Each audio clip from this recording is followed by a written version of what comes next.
శ్రావణ మాసంలోని శుక్రవారాల్లో తప్పనిసరిగా పాటించవలసిన నియమాలు 5 ఉన్నాయి. కాలికి పసుపు రాచుకోవడం, కంటికి కాటుక పెట్టుకోవడం, నుదుటిన కుంకుమ బొట్టు పెట్టుకోవడం, ఏమన్నా టిక్లీలు కాదు కుంకుమ బొట్టు పెట్టుకోవడం, నెత్తిలో పువ్వులు పెట్టుకోవడం, చేతికి గాజులు వేసుకోవడం.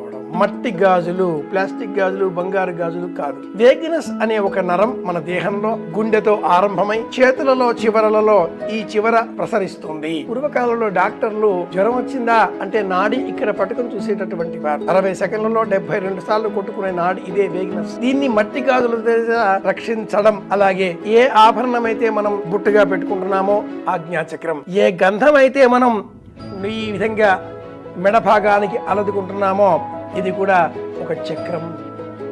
ఇలా దేహంలో ఉండేటువంటి ప్రతి అంశాన్ని ఉద్వేగభరితం కాకుండా ఆనందదాయకం చేయడం కోసమే ఈ అలంకారాలు, ఆభూషణాలు అన్నీ కూడా